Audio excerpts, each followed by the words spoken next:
Você que está ligando a sua web rádio agora, quem vos fala é o seu irmão em Cristo, pastor Edson. A paz do Senhor, você que nos ouve. Esta é a web rádio da Assembleia de Deus Brasileira. Vamos fazer uma reflexão da palavra do Senhor?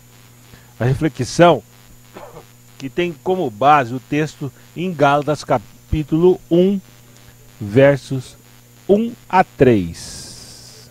Que está escrito: Ó insensatos Gálatas, quem vos fascinou para não obedecerdes à verdade? A vós, perante os olhos de quem Jesus Cristo foi evidenciado, crucificado entre vós. Só quisera saber isso de vós: recebestes o Espírito pelas obras da lei ou pela pregação da fé? Sois vós tão insensatos que, tendo começado pelo Espírito, acabeis agora pela carne? Louvado seja Deus. Paulo estava bravo, hein? O dicionário Wise assim define o termo insensato: que ou aquele que não está em seu juízo, cujos atos são contrários ao bom senso, à justa medida, um insano, um doido, um delirante. Conversão religiosa, especificamente cristã, é alguma coisa que deveria fazer com que o comportamento mudasse. Por isso, o termo oriundo do grego metanoia remete à ideia de mudança de comportamento, mudança de mente. Meta, que é algo a ser alcançado, né? O objetivo a ser alcançado, e nous. A gente ouve muito aí popularmente quando um drogadito é chamado de noia. Vem de nous, do grego, que é mente.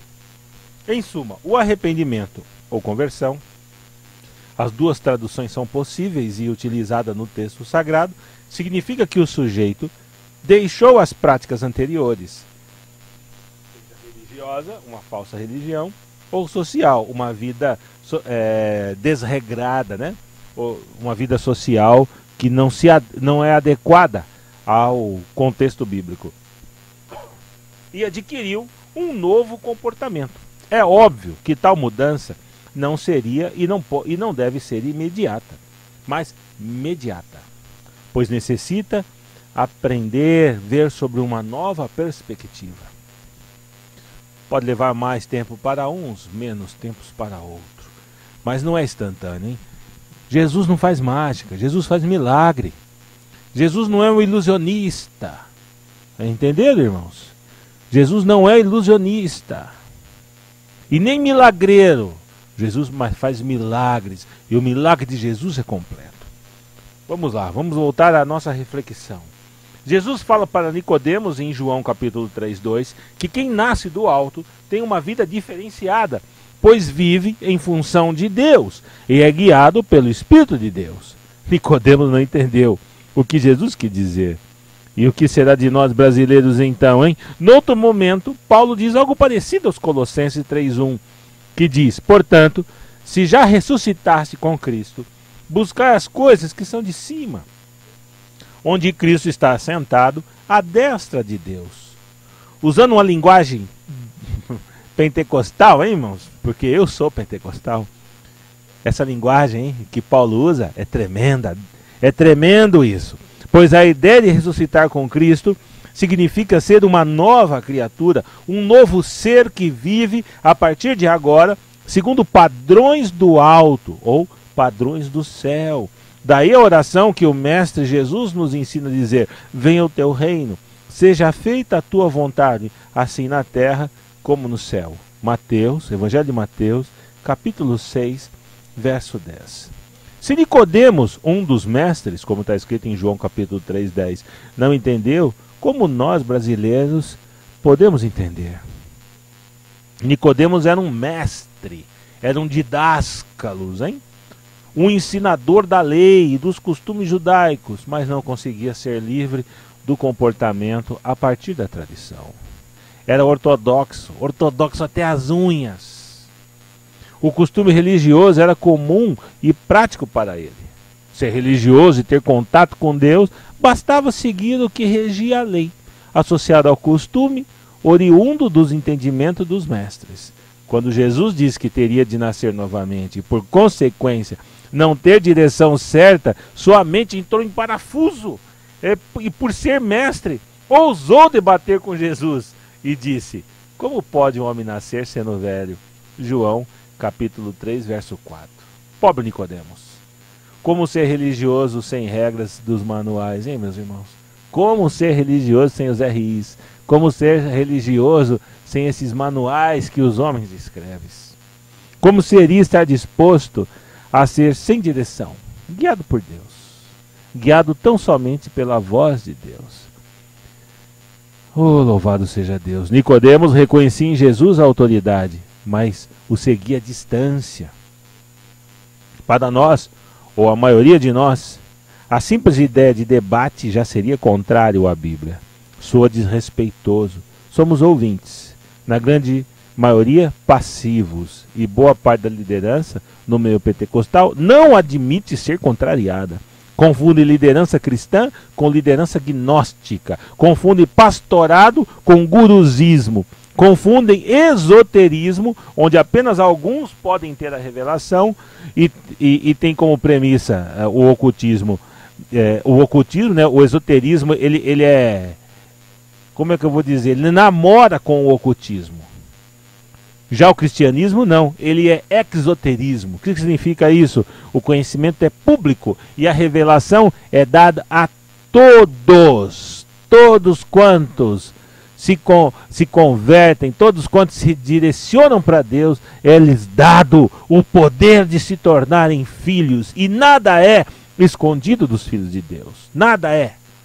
Deus não se revela para alguns, mas para todos que o buscam. Todos aqueles que se voltam para Deus, de maneira nenhuma, está escrito, é lançado fora. Contudo, como existem aqueles que não querem se dar ao trabalho de pensar, existem aqueles que aproveitam deste expediente e assumem-se verdadeiros chefes, se não, em alguns casos, até donos da verdade última, e controlam a vida de seus liderados. Eis a insensatez. Era disso que Paulo estava falando. Os cristãos da Galácia tornaram-se insensatos por se deixarem enveredar por outras direções que não a de Deus. A estupidez dos Gálatas estava em deixar de ouvir o Espírito Santo e começar a praticar um tipo de legalismo. Como será que Paulo escreveria uma carta aos brasileiros? Vemos um tão grande número de igrejas buscando práticas avessas ao cristianismo, que mais parecem costumes judaicos. O cristianismo está, de certa forma, se travestindo de judaísmo. E como se traveste, fica estranho e caricato. Nem é cristianismo e nem pode ser judaísmo. É um grande teatro. Ou como diria um amigo meu, um circo. É armado com figuras, desenhos, bandeiras, sem contar as bugigangas e parafernálias que adornam os templos. E para dar mais realce, o líder assume um discurso que resgata o culto sacrificial. É triste isso, irmãos. O culto sacrificial do Antigo Testamento. E também se traveste o líder de sacerdote, mas não segundo a ordem de Melquisedeque, mas uma caricatura do sacerdócio arônico.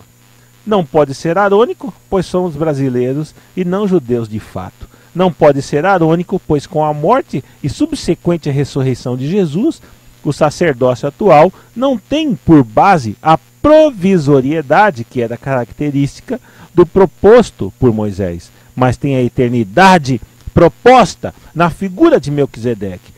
Algo bem claro para os escritores hebreus. Deus é o nosso Pai. Deus é o nosso guia.